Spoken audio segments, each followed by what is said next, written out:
All right, everyone, if you can grab your seats, we're going to continue with our program here.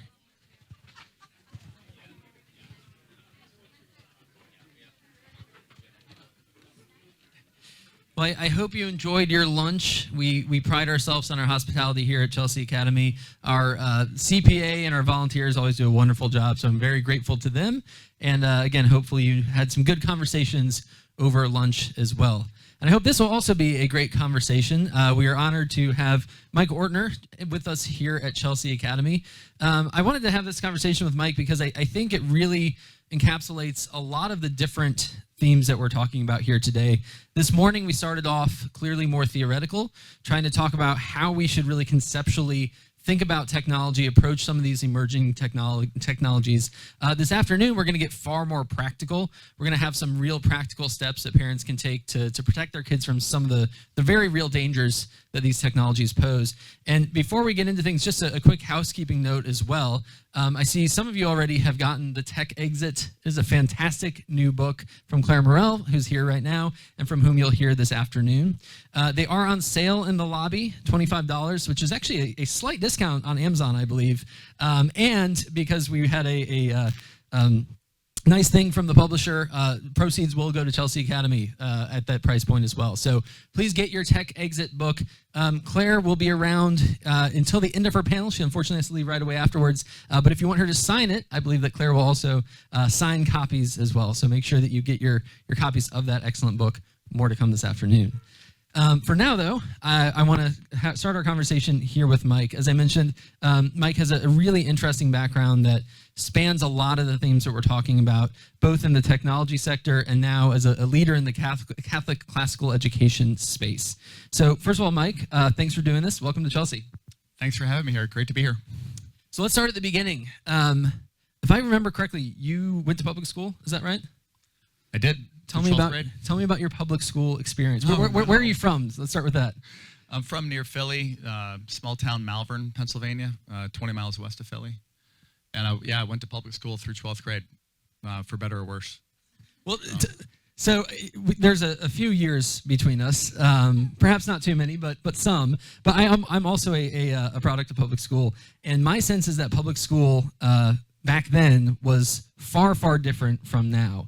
So do you agree with that, I guess? And if you can get into a little bit of your public school experience, how that's kind of shaped some of your thinking about education now. Yeah, I didn't know we were going here. So I said we're starting at the beginning. Love it. So it's funny, if you had asked me I went to Georgetown, and I was very defensive of my public school education. If you asked me when I was 21 or maybe even 23, I would have defended my public school education. I would have said, oh, it was great, because I was comparing it to all the private school students that I knew at Georgetown. And I was like, well, compared to them, I didn't feel like they got anything more than I did. So that was my bar, is what I knew and what everyone else was receiving. So I would have defended it. But my eyes started to be opened in my mid-20s when I started to really realize how poorly formed I was and how much I didn't know. And I really started to see how school was a wonder-killing experience for me. I think that's true for the vast majority of kids at public school and the vast majority of kids at private school. So I didn't see that much of a distinction. And I think now, when I do have parent friends, I coach tons of sports, so I end up having friends with a wide variety of people, and my sense is that public school is just even more chaotic now, and there's a lot more of the crazy ideologies embedded in it. So it's certainly worse now than it was in the 80s. I graduated high school in 91, so certainly worse now. But it was. To be candid, it was terrible then in the 80s as well. And at the end of the day, we're all a work in progress, but I'm 52 years old and I'm still recovering from it at the end of the day, right? Like, I discovered in my mid-20s, I rediscovered a love for reading. Like I loved reading when I first learned to read in like first grade, second grade, third grade. I was always at the library, and then that wonder was killed, and I didn't regain it until my mid-20s. Were you raised Catholic? I was. I have, baptized, confirmed, and all that. But again, I grew up in the 70s and 80s, so I'm a Gen Xer, and I think we're a bit of a lost generation. I'm not sure I know anyone. So I had no faithful Catholic friends at all until my 20s. I got through Georgetown. There was a very small contingent of faithful Catholics at Georgetown. They do exist. I did not find them. But I didn't know that I needed to look for them, right? So, like, I thought if you had asked me if I was Catholic, I would have said yes. But I was a poorly formed Catholic. I wasn't well catechized or evangelized throughout my childhood into my teenage years. And we were all just bad Catholics. And I didn't know that there was a proper way of being a Catholic. And so it was years later. A quick story is I'm later in my 20s, I'm reading a book called Another Sort of Learning by Father Shaw. And I'm reading this book. I'm like, this is amazing. Who is this guy? Did you have him at Georgetown? No, I didn't Really? have him at Georgetown. I didn't know to seek him out at Georgetown. I didn't have him. I didn't have Daniel Robinson. I didn't have any of the great George teachers. Carey? I mean, come on. No, nothing. None of them. I didn't know. I had no guidance. No one told me, oh, you've got to go get him. And I didn't know to seek it out. I didn't know at college that it mattered. This seems so basic, but the number one piece of advice we should be giving our kids when they go off to college is forget what your schedule is. You need to find the best professors at your college, and here are the kinds of people who can tell you who those best professors are, and you need to go get them. So it'd be like going to Princeton and not getting Robbie George or something, right? Like you have to seek these professors out. But if you're the average kid going into these schools, the average kid at Georgetown, none of us had any idea. So yeah, I years later I realized that I missed out on having Father Shaw and all these, but most of us didn't know. And so I spent, I was on the phone for 45 minutes yesterday with my best friend from college who was maybe just slightly behind me as a Catholic at college, but I'm still working on him to evangelize to him. And it's a whole series of people that I met and books that I read in my 20s that, but for the grace of God go I'd be him and the rest of my nominal Catholic friends from college. So we're on a tangent here, but well, it's interesting to me that you stayed in the church throughout Georgetown. First of all, it usually goes the other way in my experience. Most people will leave, but you stayed in, and I wonder if you can think back now again, looking at your public school experience. Take the point that in your 20s it was really when you rediscovered that love of learning. But I just wonder if there was something in the public school education of the 70s and 80s that at least was a little less antithetical to the faith than perhaps nowadays, right? Because again, it seems to me that there's far more cradle Catholics who are leaving when they go to a place like Georgetown now. You stayed in the faith, so I just wonder, looking back, if there's something in that public school experience that perhaps at least wasn't as antithetical as it might be now. Yeah, no, I don't want to give too much credit to my public school. Yeah, I think, it's worse now. There's way more ideology now. Everything's gotten way more political, and I think it's even more chaotic. Look, the high school that I live down the street from, McLean High School, has 700 kids per grade. There's 2,900 kids in the high school.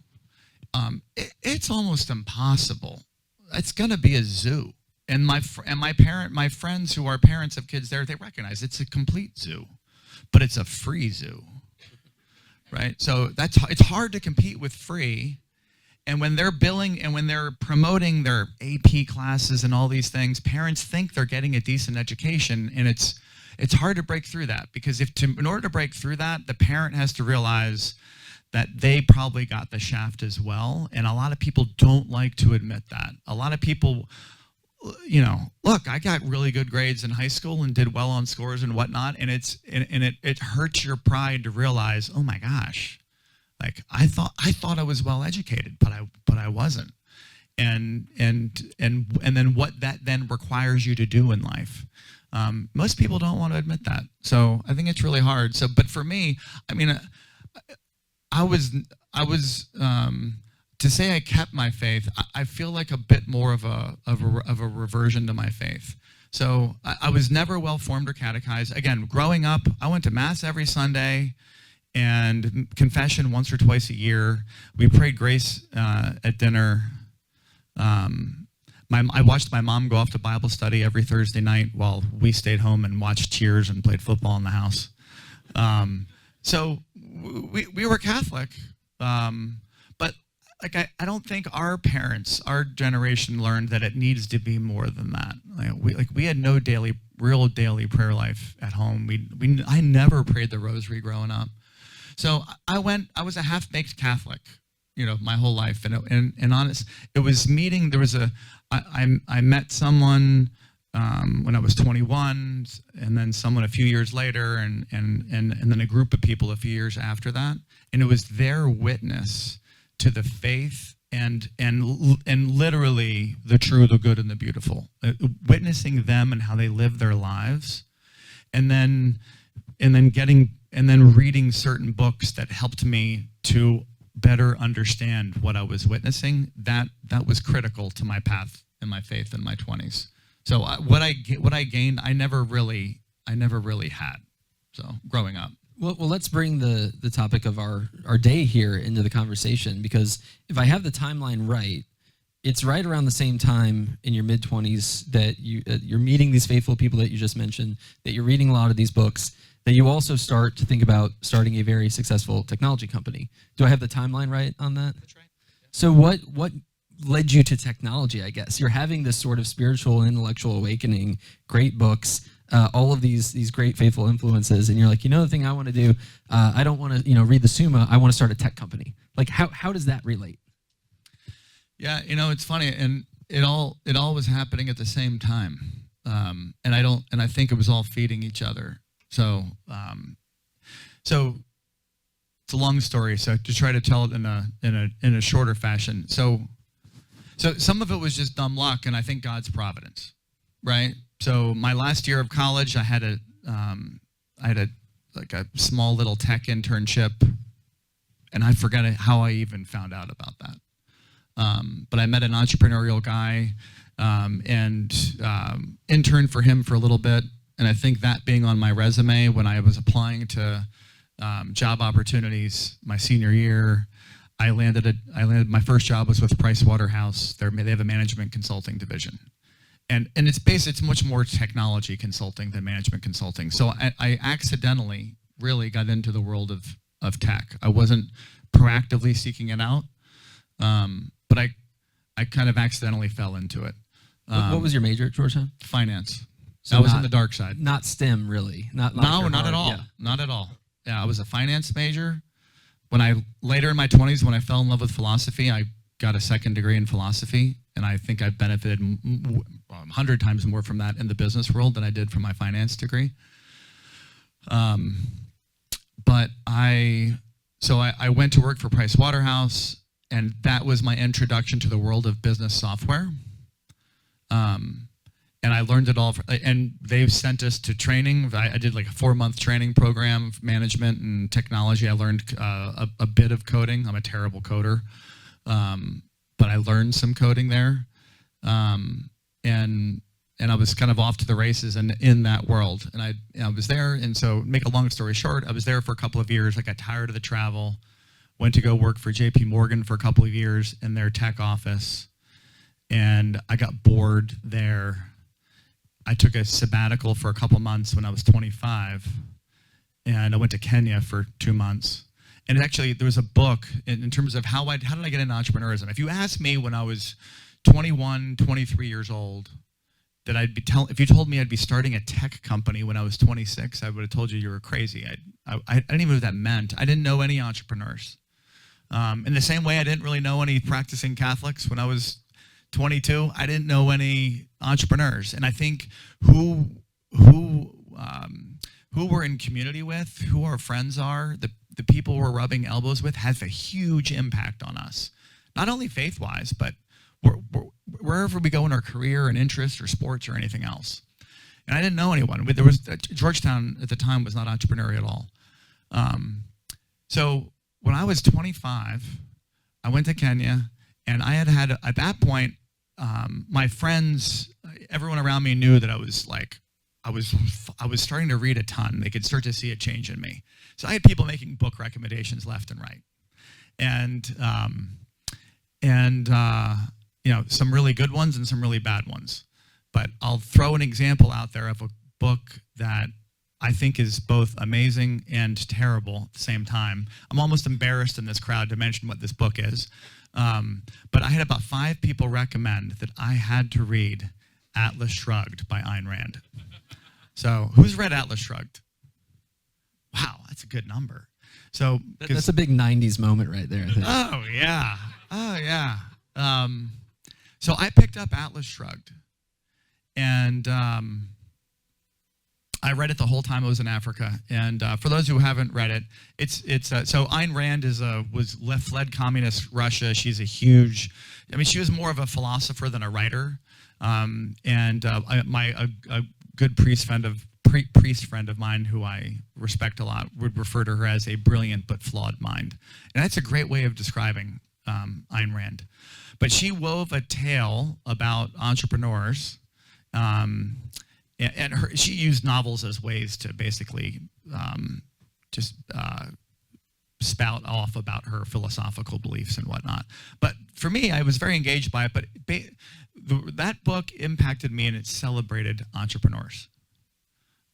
So for all of its faults, and it definitely has them, especially if you're a person of faith, it celebrated entrepreneurs. And I didn't finish the book and say, okay, I'm going to go be an entrepreneur. But I would say it opened my heart and to the possibility of it if that were to happen. Funny enough, soon after I got back, and I'm a passionate person, so when I read a great book or whatever, I tell all my friends about it. Well, I had a friend, a young woman who was not Catholic, Protestant. When I told her that I loved Atlas Shrugged, she sent me a copy of Mere Christianity because she was afraid for my soul, right? And I had never read C.S. Lewis, so I hadn't encountered C.S. Lewis yet. And that was one of the books in my 20s. I was like, honestly, at that point, I was like, I probably would have claimed to be something akin to like a deist or something. If you really probed me, I had no understanding for why do I need Jesus if I believe in God, and no understanding of it really, even though I grew up Catholic. So anyway, long story short, so that opened my heart to it. But really, when I returned from Africa, I went and worked for a tech company down here, and this is 1999. So tech isn't overly popular yet. We were having a tech boom in the 90s, but it's nothing like what it is today. And I went and worked and I knew I wanted to get more into tech, out of the consulting world and actually experience a tech company. So that's what I did, and I came down here, and when I was there, I traveled. I working for this company. It was a mid-size, fast-growing company. I started learning a lot at a much faster rate than I was at working for big companies. And I traveled to Silicon Valley a couple times and was around the entrepreneurial vibe that's part of Silicon Valley. I loved it out there. So I was feeling more and more called in this direction and being open to it. And I literally, providential, I was encountering when I was at Digex, this tech company, I was working on a project, and working on that project, I was starting to really identify a need in the marketplace that wasn't being satisfied. And the short of that, it was the need was sort of twofold. So I started Capterra later that year. I was only at Digex for 8 months, so I was 26. I started Capterra, and it's an online marketplace for business software. So if you're a small to medium-sized business and there's going to be a dozen or two software products that you need to run your business.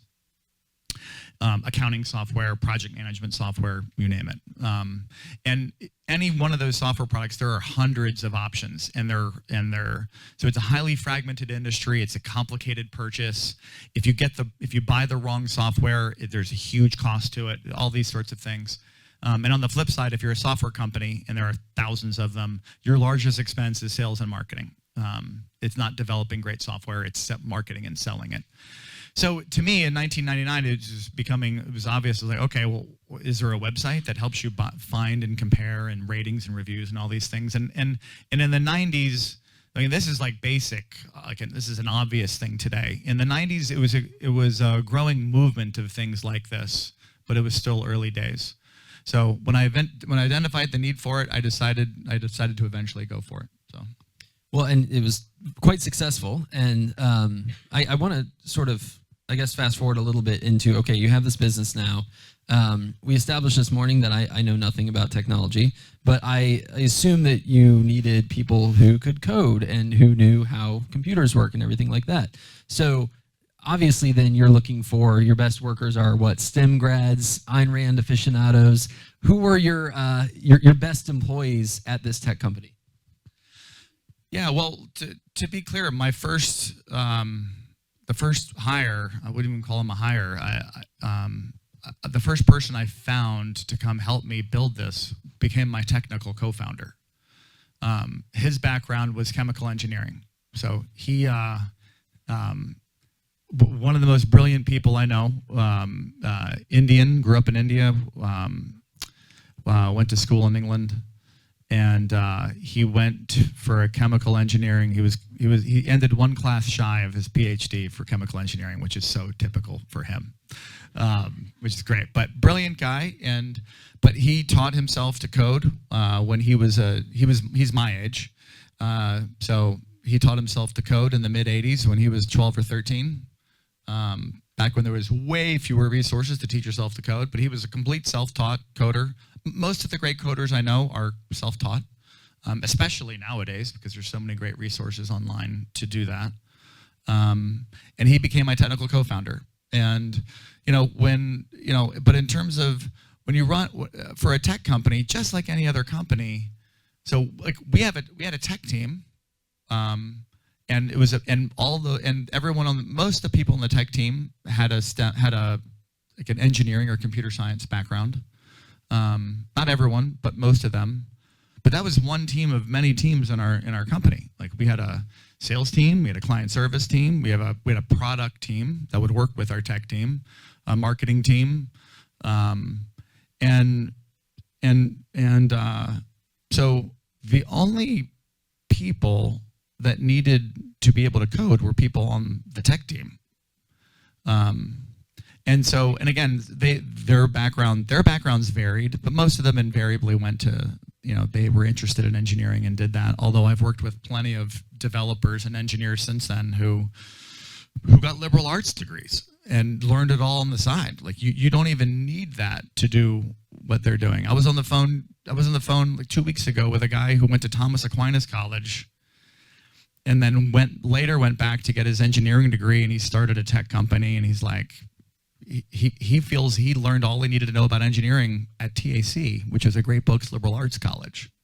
But one of the surprises, so as we're going through this, I met my wife a year and a half, 2 years after I started the company.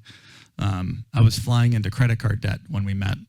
But the first 3 years of the tech company were a failure by any metric. Huge learning curve to go through, and I was going through it very slowly. But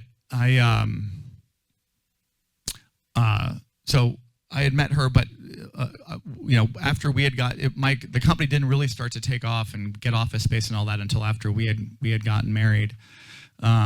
She was most attracted to the credit card debt? She loved that. Okay. She loved that. Yeah. I warned her 6 months before, 5 or 6 months before I proposed. All right, that's the one thing I didn't tell her. Until then, I was like, oh wait, here's your get out of jail free card. You should just leave me right now. But anyway, one of the ironies that I found out was we hired a lot of great people over the years, and everyone from like interns to full-time employees, and it constantly blew me away how little of a tech background most of these people had. And we were their introduction to the tech industry. I hired very, very few people from the tech sector or had tech backgrounds. And I found this interesting because along the way, this is very much like mirroring my own intellectual and spiritual journey that I was going through from my mid-20s well into my 30s. Was a discovery. I eventually, just to back up, as I was reading lots of good and bad books, I eventually discovered Plato's Dialogues and all these classic books that I had never read before, and they completely were game changers for me. And then later, when we started having kids who were old enough, as our kids were getting older, we were trying to figure out, like, my wife was pretty sure she wanted to homeschool, at least for the early years. And as she was investigating curriculums, we discovered these like Catholic classical curriculums that were out there. And she would show them to me, and I'd read through them, and I just kept, every time I would read through these, I was like, this is exactly this is the foundation of what I've been seeking. I'm like, wow, if I had had this when I was in elementary school and middle school, to have as the foundation for what I'm trying to do now. Because even now, when you miss out all those early years, there's some things you're never going to get back, right? So like, you have to pick and choose when you start late. Like, I'm never going to learn Latin. Although I've tried a little bit because we had taught our kids some Latin, but like languages, I'm just weak at languages, and like that part of my brain just turned off when I was younger, and I'm like American English all the way. And when so but that and everything, and poetry and art and all of these things become, a lot of them become lost opportunities. So it's like there's some things I'm going to miss out on. So like I focused in my 20s and 30s on filling in, like working on philosophy and theology, but I think that's going to be much more natural to someone if they have a background in the things that we give our kids a background in, such as art and poetry and things that foster the moral imagination when their kids are little. So, well, I guess if I can make things a little more concrete, which I think I know the answer to this given kind of the direction that your comments have been going, but if you have either a parent who says, my kid really wants to work at Capterra someday, or really wants to work in the tech sector, or a student who's just super interested in technology and learning to code, learning how to work with computers, really wants to go into that space, what is the best preparation, the best education for them to do that? Yeah, I think that the two thoughts I would share are, number one, whatever you think your kids' interests are, or whatever you want to encourage them to do, I wouldn't rely on the school for everything. And there are some things that are best relied on outside of the school. I'll give a stupid example. Like, I have some kids that are really into baseball. I coach a no Sunday play travel baseball team. Who would expect their kids to get baseball skills at school? Like, none of us, right? So I feel like a lot of people would, though. I feel like the American model of education right now is such that, high school sports are such a big part of public schooling, right? So like, even that is saying, okay, education is something different from Friday Night Lights. Yeah. From like, the purpose of it is greater than your high school soccer team. Yeah. Well, just to be clear, for most sports, like basketball, baseball, soccer, it's more the club and travel sports that have overtaken what high schools used to do. In fact, I'm in McLean, our middle schools don't even have sports teams. Everyone does rec and travel and club and everything else. They don't even offer a sports team at Longfellow Middle School, where my kids would go to middle school. So everyone is doing things completely disconnected from their school until they get to high school. And while some high schools offer that, if you're banking on your high school to do just that, like the kids that are really serious about those things, they're doing crazy stuff well beyond what's happening at high school. And I think the same thing. Look, as you know, I made the point earlier. You know, most of the best coders I know, they learned it on their own growing up. And that is true. That's true by a factor of 10 today. There's so much better resources online for learning to do that. Actually, I'll give you. Actually, take math as an example. Math would be in the category of things we should expect from our schools. But if you want your kid to go really far in math, you can't just rely on your school for it. So my oldest son is a perfect example of this. He's 20 years old. He realized he loved math when he was 12 or 13. And at the high school where we sent him to, he got like no value from their math work. He was always ahead of it because he loved it so much. We had to end up restricting the amount of extracurricular math hours he did each week. But there are services, like, who's heard of Art of Problem Solving? So the stuff that Art of Problem Solving does is, there's no way I could ever expect any high school that I sent my kids to, even if it was Thomas Jefferson, to touch what Art of Problem Solving does. So that's the first thing, is like the kids have to take ownership of it, and there's so much you can do outside the classroom and over summers to get into that. But the second bigger thought would be, there's an opportunity cost to everything that a school takes on. So we can't expect first of all, we shouldn't push a future of coding on our kids, especially as artificial intelligence is taking over more and more of that field. I mean, there's just actually so many reasons why to not get carried away by coding in schools, and I think by and large, it's a complete and utter waste of time to have kids sitting in front of in front of computers at school. It'd be a long list of things. Like, at the end of the day, they all cost money, and I realize that there are certain families that want to be that's where they'd want to donate their funds to buy everyone computers, and they think that's a really cool thing. But there's the cost. There's a cost to buy it at the beginning and a cost to maintain it. But even bigger than just the financial cost of computers is all the time and energy and whatnot from teachers and administrators to maintain that, to keep out all the bad stuff, to keep kids from getting distracted and all of this. I've seen too many good schools go down this path of one computer per school. I'll share a quick story. I coach a lot of teams. I coach basketball, and one year I lost my wedding ring at a practice. So I forgot I coached 3 different teams. I didn't know which of the 3 gyms my wedding ring was going to be in. So I had to go to 2 elementary schools and a middle school before I found it.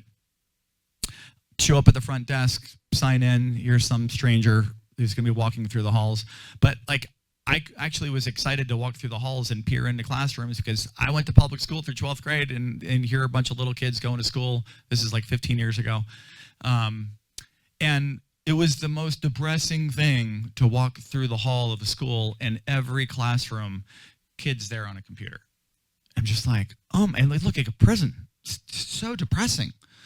But parents and administrators and teachers have gotten it in their head that, well, if I want my kid to graduate into this world of technology, that they should be heavy users of technology, and be learning this from the beginning in school. And yeah, I think that's just completely wrong-headed for a variety of reasons. I just mentioned some, but one of the big ones is, at the end of the day, we only have so many hours in the day at school. And there's so many important subjects to learn. So I would put, math and history and literature and science just way above and beyond learning to code or do.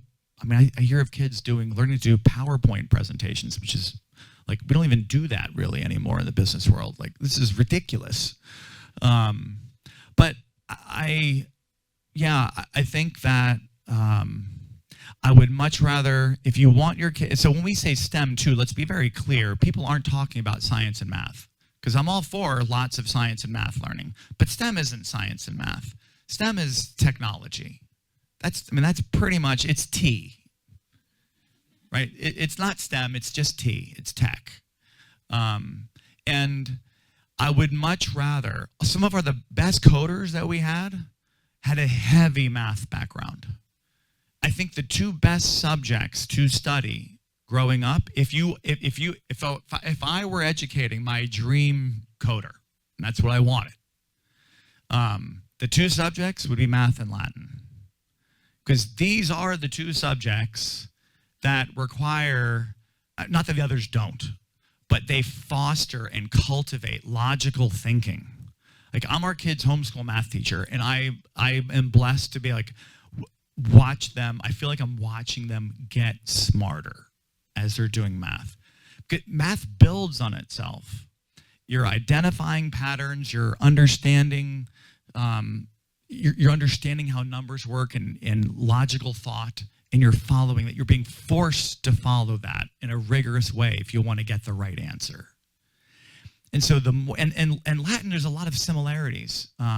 It's such a highly inflected and structured language, much more so than English or Romance languages. So I think the beauty, now look, I think our kids should all be learning Latin because it's the language of the church, but there's so many great other side benefits that come from studying Latin from an early age. Like, all of our kids study Latin formally from 3rd through 10th grade, so they get 8 years of it. And I think there's so many great benefits that come from that are side benefits to the primary reason that they should be studying it. But I think if you want the best coders, the best technologists are the most logical.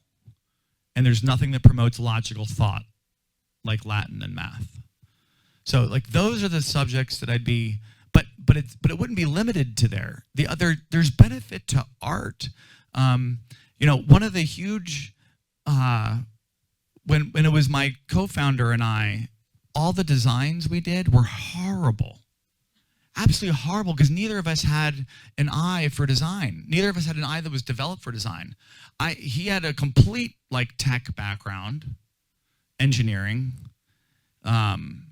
There was no art embedded in his background. And my background was just your typical crappy American education. So, I took a few art classes when I was little, but those got abandoned quickly. So our designs were, not surprised, they were horrible. So yeah, if you're going to create a product, the more you can give people, if you want to form someone and educate someone to operate in a technology-centric world, then I think the best thing that you can be doing is giving them a beautiful humanities and liberal arts education. Because you want to give, people need a vision. Steve Jobs was one of the best entrepreneurs of our day because he had a vision for what he wanted to build for people to use.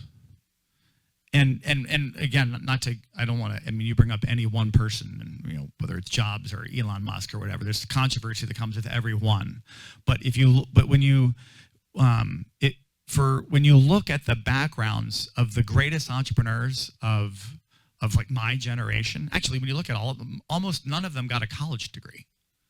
So they were all college dropouts. They go like Michael Dell, Larry Ellison, Steve Jobs, Bill Gates. Like the list is long. Like, forget studying engineering or computer science in college. Most of them never graduated from college. Most of them were just self-taught for a lot of this stuff. But the ones that had the huge, so what is the foundation that you can give someone? Why do I think liberal arts and humanities are great for this? Because we build products are the foundation of a business, and we build products for humans. So if we can, the more we understand our fellow humans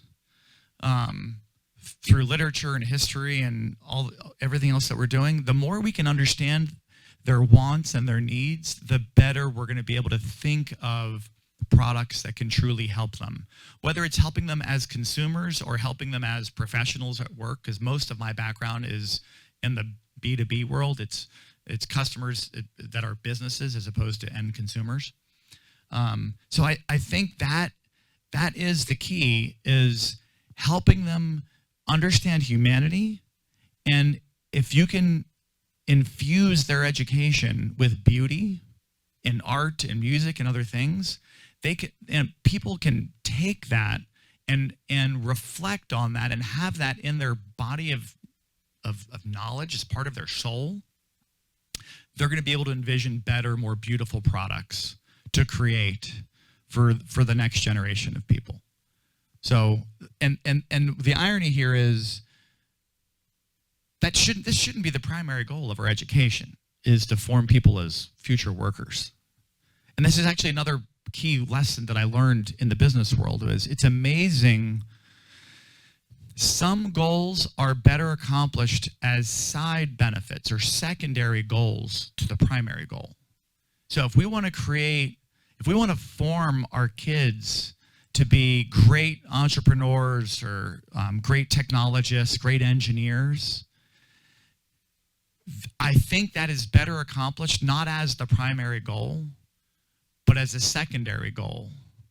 And the primary goal should be what we've identified sort of in this world of the Catholic, classical, liberal arts movement, which would be cultivating virtue in our children, intellectual, spiritual, moral virtues in our children. And if we do that and really help to form people to think well, to write well, to speak well, to listen well, then they'll be able to, then they can go off and be, if we can do that, then they go off and do pretty much whatever they want, or really whatever God has designed for them in their lives. And they're going to do that, whether it's to be a doctor or an entrepreneur or whatever. So I think, whereas if you go out and you make your main goal to create the great doctor or the entrepreneur, you're gonna fall short because you're missing the fundamental things that go into that. So, and I was constantly surprised by this in the business world, in encountering others who would have these very specific, they'd have these goals in mind, and I'm like, wow, like that was never a goal that I had, but we accomplished that better than you did because we had other goals that were kind of higher level. I love it. And I want to hear from you guys if you have questions for Mike. So be thinking about those. Hopefully we can have our microphone here as well. Just to close the biography loop, as you can probably tell from Mike's insights, he is no longer just doing business. He sold your business and now is really a leader in the Catholic education space. If you haven't seen the Catholic School Playbook, which is a book that Mike has co-authored, really excellent on all things Catholic education. Been a big impact on me in terms of thinking about how to structure schools, how to run schools. So I'd absolutely include a plug for that as well. Okay, I want to hear from you guys. If you have questions for Mike, please raise your hand. We have a microphone coming around. If not, I just keep asking questions. You left him speechless, yeah. Yeah, we have one back there in the back, yep. For businesses, as an entrepreneur, how do you facilitate the influencing of developing character, of developing virtue? And when you're hiring and when you're also helping people? Yeah, it's a great question. In a sense, it's almost too late when they get to us. When we hire a 25-year-old or a 30-year-old, there's certain things we can work with them on to train them and give them skills. In fact, we love doing as much of the skill development with them as we possibly can. But if they don't come in with the virtues, it's so time consuming to try to teach them how to think well or speak well or write well.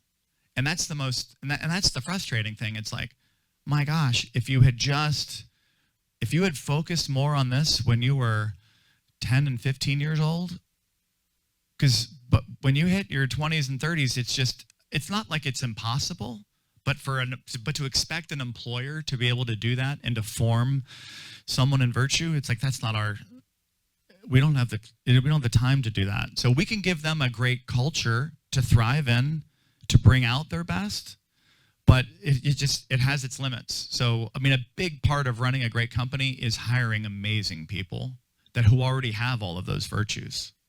Like that's what I'd hire for. So.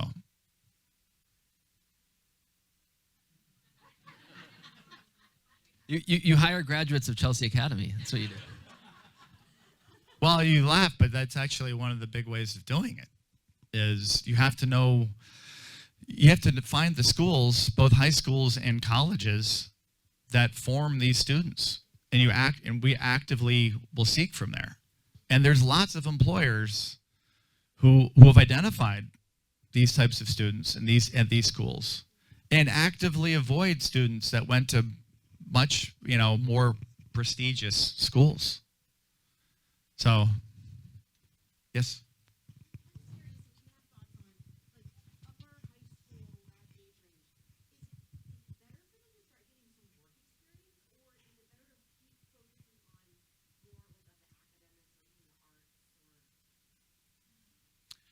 Yeah, it's a great question, and I have a couple kids in high school, and I wrestle with this a lot. I think it's different for every kid. So I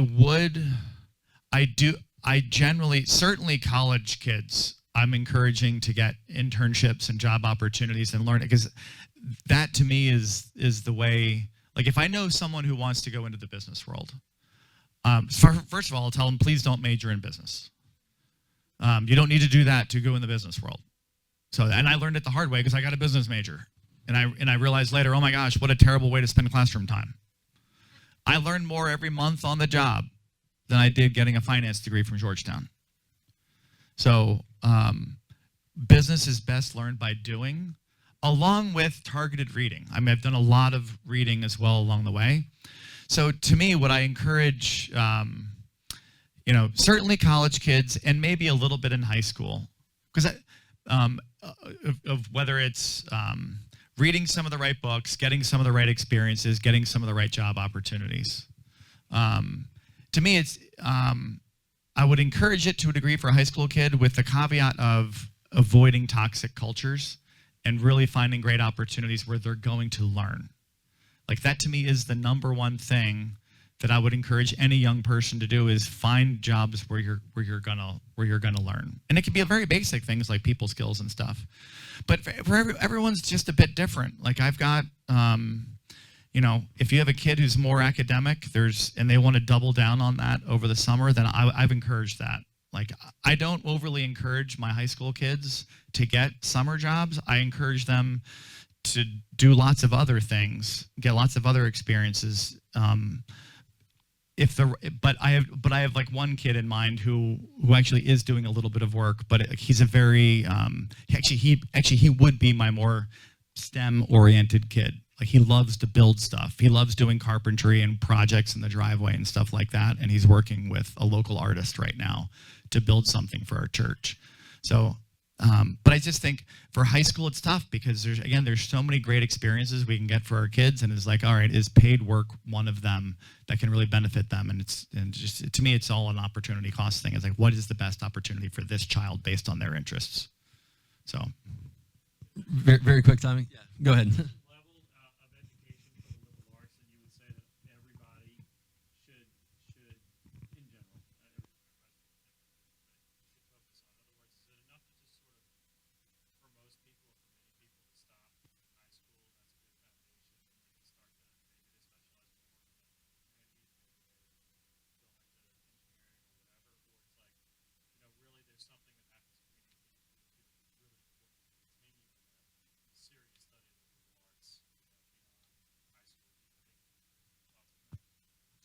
Yeah, I think I've thought a lot about this for the last 10 years, and I go back and forth a little bit. And some of this is driven by I've got 6 kids, and they're all different.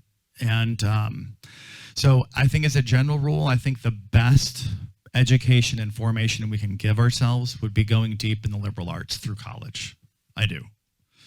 But that said, it's like. I guess some of this depends on how you define the liberal arts, right? So I have a son at Notre Dame who's a math and theology double major.